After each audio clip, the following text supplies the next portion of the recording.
હરિભાઈ પટોરિયા. જય સદાનંદ પૂજ્યશ્રી. માલિકી ભાવ, આસક્તિ અને હૂંફ એ ત્રણેયનો શું સંબંધ છે અને એમાંથી કેવી રીતે મુક્ત થવાય? મૂળમાં હૂંફ છે, મને શેનાથી સુખ મળશે, મારું કોણ, શેનાથી મારી સલામતી. એટલે પછી આ માલિકી ભાવ બેસે કહો આનાથી મને આ છે સારો, થાય મારો, રે પોતાનો, ના થાય કોઈનો. એ પછી માલિકી ભાવ બેઠો. પછી ગાઢ માલિકી ભાવ, જેટલો મોહ વધારે ને એટલું પછી કકડાટ વધારે. અને માલિકી ભાવ એ જ બધી આસક્તિ. પછી એ આસક્તિથી પછી રિએક્શનો આવે, મારો મારો રહેવો જોઈએ, નથી રહેતો એના કકડાટ. પછી મારી વાઈફ, મારું ધ્યાન રાખવું જોઈએ, એ ના રાખી શકે. હવે બિચારા સંજોગ હોય, તબિયત હોય તો કકડાટ કરી મૂકીએ, એ આપણી કચાશ. એ આસક્તિને લીધે કકડાટ થાય પછી. એટલે બધાનું મૂળ હૂંફ છે. હા, હૂંફ મુદ્દાનું મૂળ્યું. હૂંફ કેવી રીતે પકડાય? હૂંફ તો નથી પકડાયું, પણ હૂંફમાંથી મોહ ઊભો થાય, પછી માલિકી ભાવ ઊભો થાય, અપેક્ષા ઊભી થાય. અપેક્ષામાં ના પૂરી થાય એટલે સમજવાના બધા રોગ છે. બરાબર. હૂંફ, રાગ, માલિકી ભાવ. આજે કોકના ઘરે મહેમાન થઈને તમે ગયા હો અને ત્યાં દાળ ખાટી બને તો તમે શું કકડાટ કરો પેલા બાઈ સાહેબ ઉપર, કોકના ઘરની બાઈની પર? બિલકુલ નહીં. શું ઘાત કરો છો? આટલું તો તમને જ્ઞાન છે. તો આ સંસારમાં આપણે કોરોનાની જેમ રહો ને, કેટલું બધું શાંતિ થઈ જાય. ઘરવાળી લાગે હો અમારા દેવ આયા, જમાડશે. એમાં તો શાંતિ છે બધી રીતે. એ રીતે શાંતિ છે. આમ શાંતિ છે ને, બહુ સારું. ચાલો ચાલો, શાંતિ કે મારે કંઈક હોડવા જેવું રહ્યું જ નહીં. એ બાબતે અમુક શાંતિ છે, અમુક પછી ક્યારેક ક્યારેક થઈ જાય. હું ના, પણ આ સમજવા જેવું છે. ઘરમાં દાદા કે ને અમે સમજી ગયા હતા, મહેમાનની જેમ રહેતા હતા. એટલે કાળ ઓછું બનાવે, ના બનાવે, લાડવા બનાવે, સાદું બનાવે, બધું અમને મહેમાનને જમાડે છે. એટલે આપણે હજી એવું નથી રહેવાતું. હજી એવું નથી રહેવાતું. તો પછી ધણીપણું આવી જ જાય. બરાબર. હું ધણી, મારી વાઈફ, મારું આટલું હાચવવું જોઈએ, એવું બને. પણ ધીમે ધીમે મહેમાન જેવા થાવ. મેં તો આ શબ્દ સાંભળ્યો ને, મહેમાન તો પકડી લીધું. પછી આખી જિંદગી ઘરમાં મહેમાનની જેમ રહેવાનું. કોઈના ઘરે ગયો કે આપણા ઘરે કે બાપાના ઘરે, બધું મહેમાન જેવા થઈ જવાનું. પતી ગયું, મહેમાન જ રહેવું છે મારે. પણ મહેમાનને કેટલું માન મળે ખબર છે? પીછા ખરી જાય. પણ હે પીછા ખરી જાય. શું કે ઈચ્છા ખરી તમારી? પીછા ખરી જાય. એમ પીછા ખરી જાય મહેમાનના. મહેમાન કરવા જાય, મહેમાન ગતિ કરવાનું ના, એ ધણીપણું આવી જાય, માલિકી પણ. એ પછી ના, આપણે નક્કી કર્યું હોય કે આપણે મહેમાન તરીકે રહેવું છે, ના, દાસ પાછું થઈ જાય. દાસાનું દાસ લખીએ આપણે, દાસનો એ દાસ છું. બરાબર. અને બાપનો બાપ થઈને ફરતા હોઈએ. શું થાય છે? પછી બધા ભેગા પણ ટીપે આપણને, બાપા વચ્ચે નહીં બોલવાનું, શાંતિ રાખો તમે. એટલે છોકરો વડે બરોબર. પણ આ સમજવા જેવું છે કે ભાઈ આ જેટલું માલિકી ભાવ, આ પૂતગલના પૂતળા, વ્યવસ્થિતના પરમાણુના પૂતળા, એની પર માલિકી ભાવ શું રાખવાનો? એ ભમરડો જ બિચારો પર સત્તામાં ફરે છે.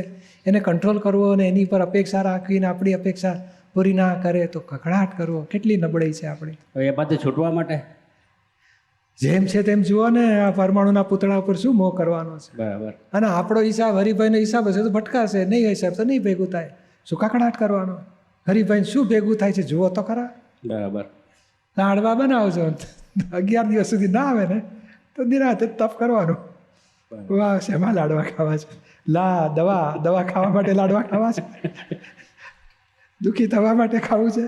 આવશે તો ખાઈશું, નહીં આવે તો નહીં ખાઈશું. કેટલાક તો લાડવા આવે તો 3-3, 4-4 ખાઈ જાય. ભાઈ, હું નાનો હતો ત્યારે 4 લાડવા ખાતો. એટલે ધોળા થયા, જવાનો વખત આવે, શેમાં ખાવા છે?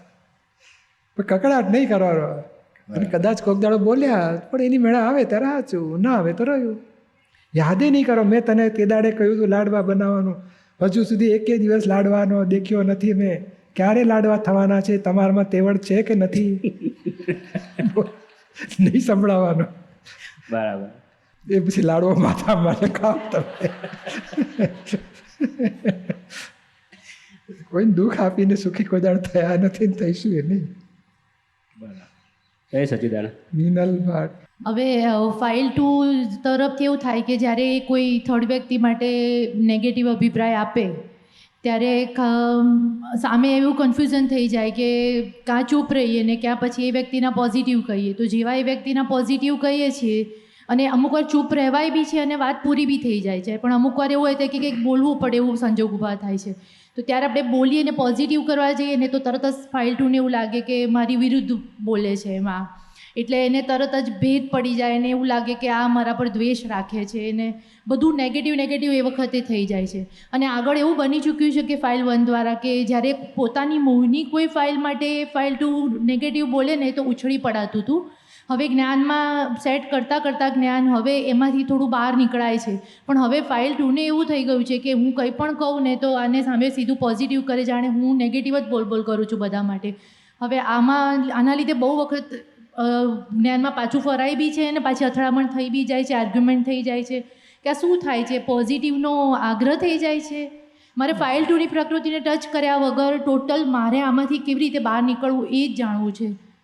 ના એ બોલે દાદા શું કહે છે, આ તો એક નેગેટિવ હોય તો હવે આપણી દ્રષ્ટિ નેગેટિવ છે કે એમની દ્રષ્ટિ નેગેટિવ છે એ તો હવે તપાસ કરવી પડે. હા, પણ મેઇન શું છે કે આપણો મોહ હોય ને એટલે એમનું કંઈ પણ બોલે તો નેગેટિવ લાગે આપણને. હા, એનું ગુણગાન ગાઓ, નહીં તો પછી નોર્મલ હોય તોય આપણને આવડવું પડે.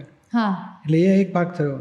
બીજો કાયદો શું છે કે હંમેશા પોઝિટિવ રહો, કોઈ નેગેટિવ બોલતું હોય તો મૌન રહો, થઈ શકે તો પોઝિટિવ, તમે કહો છો પોઝિટિવ આ રિએક્શન ઊભા તો મૌન રહો, અને ધીમેથી બસ બરાબર છે, સૌની દ્રષ્ટિ છે બરાબર છે, વાત પૂરી. આપણે દિલથી શુદ્ધાત્માને પ્રાર્થના કરીએ કે એમને સાચી સમજણ, સાચી દ્રષ્ટિ મળે, કોઈને રાગદ્વેષ ના થાય, સંભાવે નિકાલ થાય. અંદરથી પ્રાર્થના અને પ્રતિક્રમણ કરીએ, આર્ગ્યુમેન્ટો ના કરીએ. અને કોઈના મોહ હોય આપણને કોઈના માટે અને એનું નેગેટિવ બોલાવતો તો આપણને ઉછાળ આવે તો આપણે સમજવાનું કે આ મોહ ખોટો, આની પર રાગ, આની પર દ્વેષ. આપણી રાગ દ્વેષ બંને ઉપરના ચોખ્ખા કરવા પડશે, વિતરાગ થવું પડશે. હા. અને ક્યારેક ડિસિઝન માટે પછી એનો નેગેટિવ ઓપિનિયનને લઈને ડિસિઝન લેવું પડે એવું હોય અને આપણે લાગતું હોય કે ના આ નેગેટિવ નથી, આના મનમાં આવું થાય છે, તો ત્યારે એ સમયે આપણે કઈ જ્ઞાનની ચાવી વાપરવી કે કેવી રીતે આ સંજોગને હેન્ડલ કરવો? ફાઇલ 2 ને હાચવો, ધીમે ધીમે ઉકેલ લાવીશું આપણે. આપણે આવું ના હોય તો વધારે સારું, તો નહીં કરવું જ પડશે, સારું ત્યારે સંભાવે નિકાલ કરી નાખો. પ્રાર્થના કરો કોઈને અવળું ના પડે, સવળું પડે બધાને, અને સંભાવે ફાઇલનો નિકાલ થાય. બરાબર. અને એ વખતે વ્યવસ્થિતનું જ્ઞાન સતત એપ્લાય કરવાથી ભોગવટામાંથી ઘણું બહાર નીકળી જવાય છે, પણ પછી ભવિષ્યમાં એવું બી થયા કરે કે આમ નામ તો પછી બધી વ્યક્તિઓ માટે નેગેટિવ ઓપિનિયન બેસે છે, આવી બુદ્ધિ દોડ્યા કરે છે એ વચ્ચે. બુદ્ધિ વાપરી, હા, આવતીકાલનું આપણા હાથમાં છે ને. ના એ વ્યવસ્થિતના હાથમાં છે તો પછી સેટ થઈ જાય. અમુક વાર નથી જપતી બુદ્ધિ, એવું કરે જુઓ છે. ને, આપણે પ્રાર્થના કરો કે ફાઇલને સમાધાન થાય તો ઉકેલ લાવો છે. બરોબર છે. નેગેટિવ પોઝિટિવ બધું કેવું રિલેટિવ છે. ઘણી વખત સવળું પડે, આપણને લાગે હમણાં આવડવું પડશે, ખરેખર ના, આપણો અભિપ્રાય હોય ખોટોય પડે ઘણી વખત. હા, હા. તો આપણે પછી આપણે ભાવ છે કે કોઈને નુકસાન ના થાવ, સરસ પ્રેમથી ફાઇલના સંભાવે નિકાલ થાય, ઉકેલ લાવો છે. એટલે તમે આ જે કીધું ને પૂજ્યશ્રી, એ જ્ઞાન બી સેટ કરવાની કોશિશ કરીએ, પણ પછી એવું થાય કે અભિપ્રાયને શું પડ હશે આવું વારે આપણને ઊભું થાય છે સેટ કર્યા પછી? ના, એમને દોષિત જોઈને જ આપણે સોલ્યુશન લાવીએ છીએ. એટલે નથી છે થતું. જેવા હવે આપણે તો હવે એડજસ્ટ થવું પડશે ને, નહીં તો શાંતિ કેવી રીતે કંઈક કરવું તો પડે ને. એ ગુનેગાર જોવાયા કરે છે, આવા છે, આવા છે, આવા છે, પૂરો અભિપ્રાય ગાઢ પડી ગયો છે. એ ખરેખર પોતે નથી એવા, પોતે શુદ્ધાત્મા છે, ભરેલો માલ નીકળે છે, અને એ 10 પડશે એમાં 10 નીકળી ગયા પછી નાય નીકળે. પછી તો આપણે કાયમ એવા માનીને પછી વ્યવહાર કરીએ છીએ ને, એ જ વસ્તુ દખલનું કારણ બને છે. તો અભિપ્રાય માટે આપણે ફેરવવાના જે કરીએ છીએ તો એ ફેરવીને બી પછી વારે આવે તો એ પડ સમજે કે હજુ આપણે કચાસ જ છે. ભરેલો માલ નીકળ્યો. એક માણસે ઉલટી કરી, 2 મહિના પછી કોકના લગ્નમાં પાછો ભેગો થાય એટલે તમે મારા ઉલટી બગાડો જ કપડે, હું તમારી પાસે ના બેસું, કેવું જોઈએ ને આપણે એને? કેમ ના કેવું છે? એવું દર વખત ના કરે. તો પછી એવું દર વખતે રાખો તો આપણે તો ગણતા ગયા વખતે આવું બોલ્યા, પાછું આવું બોલ્યા, પાછું આવું બોલ્યા, એ લિસ્ટ આપણી પાસે ચાલુ જ હોય છે. આપણે ભૂતકાળ ભૂલી જાઓ ને, વર્તમાનમાં શું કોઈ વખત આપણે માનતા કે હમણાં આવું બોલશે અને ખરેખર ન બોલ્યા હોય એવું બને છે ને. હા, બને છે. તો પછી આપણે એ રાખો ને કે ભાઈ આપણે માનેલું પૂર્વગ્રહ દર વખતે સાચો પડતો નથી, માટે આપણે શું બને છે જોવું છે, અને પ્રાર્થના કે સંભાવે નિકાલ કરવો છે. બરોબર છે. એ ઘણા ખરા આપણા ઓપિનિયન જ્યારે બંધ થાય ને, હું માનતો હોઉં ને કે હમણાં આવું કરશે તો પહેલાંથી એવું થઈ જાય, બોલો આપણા ઓપિનિયન પ્રમાણે સામો ભમરડો ફરી જાય અને લાગે જો કેટલું કરે છે, જો હું કહેતી હતી ને આવું જ કર્યું ને એણે, પણ તમારા ઓપિનિયન 0 કરીને જુઓ તો ખરા. તો બોલો નહીં ફરે આપણા અભિપ્રાય પ્રમાણે, પછી સંજોગ પ્રમાણે કર્મના ઉદય પ્રમાણે ફરશે. હા, તો આપણું પહેલાં 0 કરો. એટલે અભિપ્રાય પર જ ફોકસ રાખવાની જરૂર છે. ચોક્કસ વળી. અને એ કાયમ આવા છે ને એ નામ પૂર્વગ્રહ બધા આપણો. હમણાં આવું જ કરશે એ પૂર્વગ્રહ બધા. એટલે અભિપ્રાય ને પૂર્વગ્રહ ચોખ્ખા કરો. શુદ્ધાત્માને ભરેલો માણસ શું બને છે જુઓ. અને ગણિત તો ક્યાં સુધી કર્યું? એ આવું બોલશે તો આમ કરીશ, એ આની માટે કહેશે તો હું આમ કરીશ, એ આવું કરશે તો હું આમ કરી દઈશ, એ આમ નહીં કરે તો પછી હું આમ નહીં કરું. અરે આપણી બુદ્ધિ શું કામ વધારે વાપરીએ છીએ? સંભાવી નિકાલ કરો છો, એક જ બટન કાયમ માટે. બરોબર છે. જય સચિદાનંદ. કંચનબેન વેકરિયા, રાજકોટ. જય સચિદાનંદ. બોલો. ફાલતુ ને બહુ દુઃખ દેવાઈ જાય છે. ઘર ને ધંધાનો વહીવટ એમનો મોટા ભાઈ કરે તો પૈસાની જરૂર હોય ત્યારે ન મળે એટલે એને આક્ષેપ અપાઈ જાય. મોડું વહેલું મળી જાય છે ને કે સાવ પછી ભૂખ્યા રહેવું પડે 2 દાડા? ના ના, તો ચાલવા દો ને. હવે કઈ રાખવાનું ભાઈ? હવે અને 2 દિવસ પહેલાં ઘંટ વગાડવાનું કે હવે લગભગ 2 દિવસમાં પૂરું થશે એટલે આટલાની જરૂર પડશે, ખ્યાલ રાખજો. વાત પૂરી થઈ ગઈ. એટલે છોકરાઓની જરૂરિયાત પૂરી ન થાય તો છોકરાઓને દુઃખ થાય. હા, છોકરાઓને સાચવી લેવાના કે ભાઈ જો બેટા આપણે આવું ચાલે, ધંધા ઓછા ચાલે છે, મુશ્કેલી છે, એટલે આપણે જેમાં છે એમાં નભાવીને દાડા કાઢીશું. આવે તો આપણે વાપરીશું, નહીં આવે તો આપણે આમાં એડજસ્ટ થઈ જઈશું. ઉલટાની અછત હોય ને તો છોકરા સંસ્કારી રહે, ડાયા રહે, જરા એડજસ્ટમેન્ટ લેવાની શક્તિ વધે, કોમન સેન્સ વધે એ લોકોની. અને નબળી પરિસ્થિતિમાં કેવી રીતે દાડા કાઢવા આવડે એ લોકોને. એ શીખવાડવા જેવું છે, શીખવા જેવું છે. જરા એક દુઃખી નથી થવા જેવું. આપણને કમ્પેરિઝન ઊભી થાય. જો એના છોકરા મજા કરે છે, પૈસા આરામથી ઘેર મોકલે છે, મારા ઘરે આપતા જોર પડે છે, અમારા છોકરા દુઃખી. એ કમ્પેરિઝન નહીં કરવાનું, સમજવાનું કે સૌનો હિસાબ. એ 11 નંબરના બૂટ પહેરતા હોય ને આપણે 5 નંબરના પહેરતા હોય તો આપણે 11 નંબરના પહેરીને ફરવું જોઈએ ને. હરખે હરખું રાખો, બંનેને હરખે હરખું રાખો. પડશે આપણે, સમજો ને, હિસાબ પ્રમાણે આવશે. અને અત્યારે કદાચ નહીં આવે ને તો ભવિષ્યમાં ઢગલે ઢગલા આવશે. કોને ખબર? આપણા હિસાબનું કંઈ ખોવાઈ જવાનું નથી. અને નહીં તો કદાચ આવશે ને એ વપરાઈ જવાનું છે. લ્યો, જે વિનાશી વસ્તુ કોઈ તો ટકવાની નથી. માટે સહેજા સહેજ જે બન્યું સાચું, ભેદ પડાવવા નથી, કકડાટ કરવા નથી, સંતોષ રાખો, આવશે આપણા ભાગનો. છોકરાને કહે તમે મોટા થાઓ, સરસ કમાઓ, બધા સરસ સરસ શાંતિથી જીવન જીવીશું આપણે. આમાંથી છૂટવાની શક્તિ આપો. હા, ભૂલો કાઢવાની બંધ કરો. સૌના હિસાબ પ્રમાણે મળે છે, આપણા હિસાબ પ્રમાણે આપણને મળે છે. હા, સહેજા સહેજ વાત થઈ, પણ પછી આગ્રહ નહીં, કકડાટ નહીં, ભૂલચૂક નહીં, સાચવીને વ્યવહાર જે છે એમાં સમાધાનપૂર્વક ઉકેલ લાવીશું. નૈનાબેન પંડ્યા, વેરાવળ. થોડા દિવસ પહેલાં ફાલતુ સાથે જરાક મન દુઃખ જેવું થયું ને એમાંથી મારે બોલાઈ ગયું કે મારે તમારે ભેગું અડાલ જ આવવું જ નથી, હું તો એકલી જ જઈશ, પહેલાં તમે જઈ આવો. તો પછી મને એવું કંઈ નહોતું, પણ પછી સંજોગ જેવા આવ્યા કે એને ઘરેથી એને અહીંયા ત્યાં આવતું જ રહેવું પડ્યું વેરાવળ. એમ તો હવે મને એકદમ દુઃખ થાય છે કે આ મેં કીધું ને એટલે જ આવું બન્યું. હવે ડાયા થાવ, બીજું શું થઈ ગયું ને, પ્રતિક્રમણ કરો. બાકી કહેવાથી બને એવું નથી હોતું, બધા હિસાબવાળું છે બધું.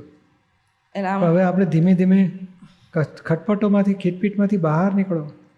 એ વારે ખીટપીટ થયા જ કરે. બધા શું કે આટલું જ્ઞાન લીધું, સુધરતા તો છો નહીં, એટલે આપણે ડાયા થવાની જરૂર છે. નક્કી કરો ને શું મહત્વ, રિલેટિવને શું એટલી મોટી કિંમત મૂકીએ કે કકડાટ કરવાની જરૂર પડે. કકડાટની કિંમત 5,000 રૂપિયા ને રિલેટિવ વસ્તુની કિંમત 500 રૂપિયા. રિલેટિવ સુધર્યું તોય શું, ના સુધર્યું છે, કકડાટ શું કામ? કકડાટ કરીને ખોટ ખાઈએ આપણે. વારે એવું બન્યા જ કરે છે. હા, એટલે આપણે જાગૃત થાવ. નાની બાબતમાં, છોકરાઓની બાબતમાં. કે એક વખત બારણામાં આંગળી આવી ગઈ, બારી ખેંચીને બંધ કરીને, આંગળી હતી ને આપણે બંધ કરી દીધી, તો બીજી વખત બારી બંધ કરતાં ધ્યાન રાખીએ કે ના રાખીએ? કે ભાઈ પહેલાં હાથ ઉપાડી લો પછી બારી ખેંચો. દર વખતે આંગળી કચડાઈ જાય ને પછી 15 દાડા સુધી પટ્ટીઓ બાંધ્યા કરીએ, સારું કહેવાય? એને પછી મનમાં કંઈ ન હોય ને મને તો એને એક શબ્દ કીધો હોય ને મને 15 દિવસ સુધી મગજમાંથી જાય જ નહીં, એવું થાય. આપણું મગજ ફળદ્રુપ લાગે છે. જે ભરવાનું છે જ્ઞાન એ ભરતા નથી, અને આ જ્ઞાન ભરીને દુઃખી થઈએ છે. દાદાનું આજે સાંભળ્યું ને તમે, એ 15 દાડા સુધી ભૂલવાનું નહીં. શક્તિ તો છે તમારી, મશીન એન્ટી ક્લોકવાઇઝ ફરે, ક્લોકવાઇઝ ફેરો. હવે સવળી વસ્તુ પકડી રાખો, છોડશો જ નહીં. મોક્ષે જવું છે, ભૂલવાનું જ નહીં. દુઃખ આપવું નથી, ભૂલવાનું જ નહીં. મગજ તો પાવરફુલ છે. શક્તિ આપજો પૂજ્ય શ્રી, આમાંથી નીકળી જવાય. એટલે આ સાચવી રાખજો જ્ઞાનને. શું એમાંથી નથી નીકળી જવું આપણે? જ્ઞાન તો પકડી રાખવાનું, કચરો કાઢી નાખવાનું. શું? હા પૂજ્ય હા, નહીં તો પછી ભૂલમાં જ્ઞાન નીકળી જાય તો સારું કહેશે. ના પૂજ્યશ્રી, જ્ઞાન તો છોડવું જ નથી. હા, પછી કકડાટને છોડી દેવાનો, કકડાટ નહીં થવા દેવાનો. રસોઈમાંથી જ બહુ થાય આમ. એને બધું બહુ આવડે ને એટલે રસોઈમાંથી વાતે વાતે ખીટપીટ થાય. તને આવડતું નથી, વદાડે જ નહીં જરાય. હા, પણ મને તમે થોડું શીખવાડી દો ને, તમારે જેવું ટેસ્ટી બનાવતા આવડે અને આપણે એપ્રિશિએટ કરો કેટલું સરસ એમને આવડે છે, તો પછી આપણામાં ગુણ પ્રગટ થઈ જશે. અને પેલી હોય છે ને કેટલી બધી આજે કેટલા કિચન આવે છે ને, ભાવના કિચન, ફલાણા કિચન, તે રેસીપી પ્રમાણે શીખી લેવાનું અને આપણે બનાવીને ખવડાવવાનું. ખુશ થઈ જાય, આ તો સારું શીખી લાવી. તો કે ના, આમાં કોમ્પ્યુટરમાંથી. બાકી મને તો ખરેખર તમારે જેટલું તો આવડે જ નહીં ને, તો કોમ્પ્યુટરવાળામાંથી શીખ્યું થોડુંક. જય સચ્ચિદાનંદ. અરે આ પ્રેમથી જમાડો તો રાજી રાજી થઈ જાય. ખબર છે, આટલું સરસ ખાવાનો શોખવાળા તો વશ કરતા વાર કેટલી લાગે. વશ શબ્દ ના ભરાય. રસોઈયા છે ને એટલે એને કંઈ વદાડે જ નહીં. આપણે જે કર્યું હોય ને વાંક જ કાઢે સતત. બસ એની એક એમ જ. એટલે આપણે હજુ ડાયા થવાની જરૂર છે. કળા કરવાની, એટલું સરસ ટેસ્ટી બનાવો, રાજી થઈ જાય, નક્કી કરવાનો. આપણે શું અવળા ભાવ કરીએ, આ સરસ ખાય કાળ મૂકવું કે શાંતિ, એટલે ના બોલાય એવું. સવળા ભાવ કરો તો ખરા, સરસ એમને સમાધાન થાય, એમને સંતોષ થાય, બેસ્ટ બનાવવું છે, બેસ્ટ બનાવવું છે. ધીમે ધીમે આપણી શક્તિ પ્રગટ થતી જાય ને એમને સમાધાન થાય, બેસ્ટ બને આપણાથી. રીટા વેક કર્યા. જય સચ્ચિદાનંદ પૂજ્યશ્રી. બોલો. ફાઇલ નંબર 2 એટલા સરળ છે છતાંય દુઃખ દેવાય જાય તો એમ થાય કે આગલા ભાવનો હિસાબ પૂરો થતો હોય છે.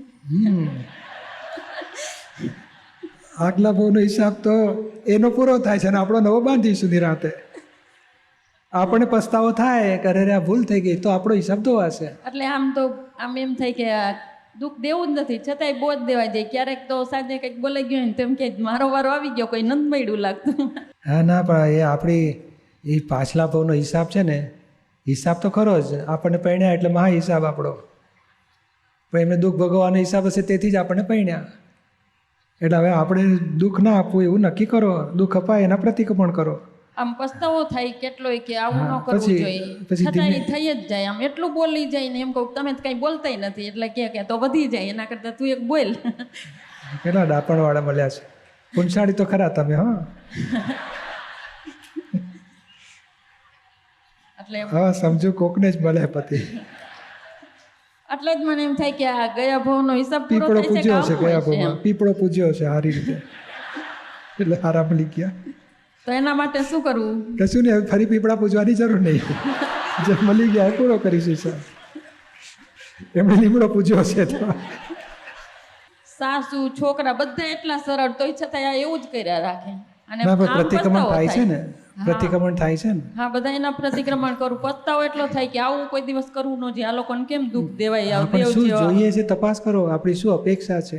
અને સવારે બધાને શુદ્ધાત્મા જોવું, આમ એમ થાય કે દાદા ઘરમાં નિરૂમાન બધા રહે છે, આટલા સરસ ને આવું કેમ થાય? આપણે શું જોઈએ છે તપાસ કરો. જેને કાંઈ જોઈતું નથી એને કોઈ બાબતથી કકડાટ થાય નહીં. અને જેને કોઈ કંઈક જોઈએ છે એ લાલચમાં ઝઘડા કરે છે. એણે આમ રહેવું જોઈએ, એણે આમ ન કરવું જોઈએ, એણે મારું આટલું સાચવવું જોઈએ, એની માનું આટલું ન કરવું જોઈએ, એટલે મારે શાક લાવી આપવું જોઈએ, સમારીને રેડી રાખવું જોઈએ, પછી હું વઘારું તો જેવું ટેસ્ટી હોય એવું ખાવું જોઈએ, અને ઉપરથી સારું સારું કહેવું જોઈએ. કંઈક હશે આપણામાં જોઈએ. જરૂરી બધા ઘરનું મારું પૂરું હોત પાડી શકે એમ, અને કોઈ બાબતથી મારે દુઃખી નથી. હા, તો શું જોઈએ છે? શેના માટે બળતરા છે આપણને?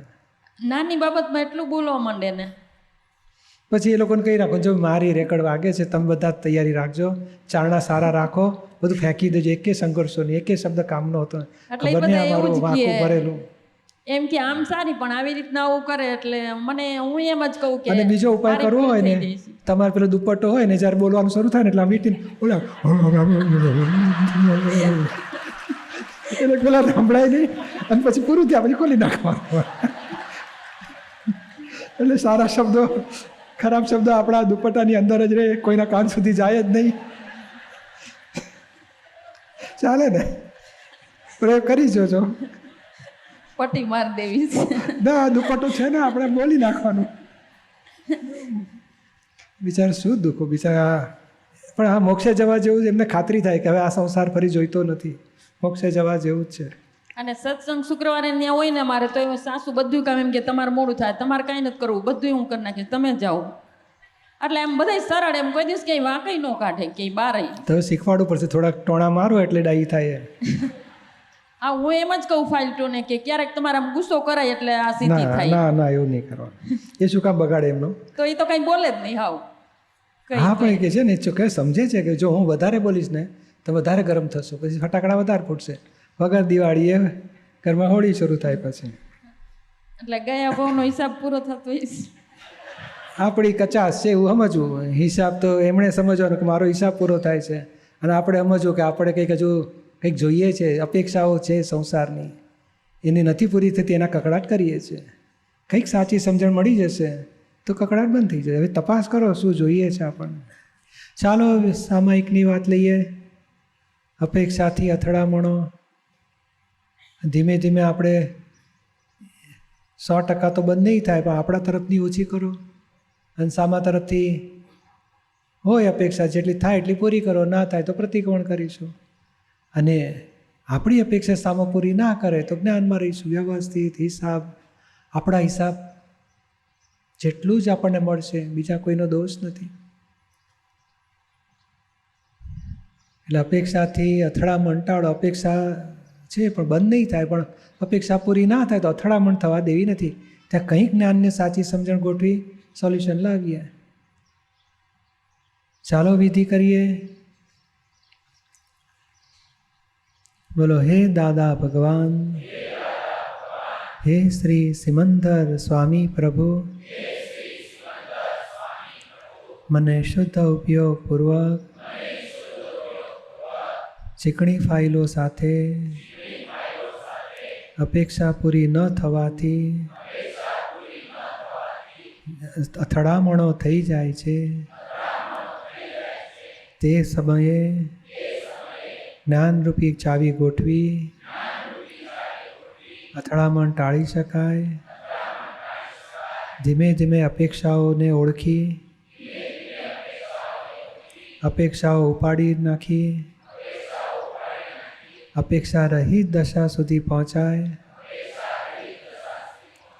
તે માટે સામાયિક કરવાની શક્તિઓ આપો. હુમાન વચન કાયા મારા નામની સર્વ માયા, ભાવ કર્મ દ્રવ્ય કર્મ નો કર્મ. હે દાદા ભગવાન, આપ પ્રગટ પરમાત્મા સ્વરૂપ પ્રભુના સુચરણોમાં સમર્પણ કરું છું. જય સચિદાનંદ. સરસ સામાયિક કરીશું.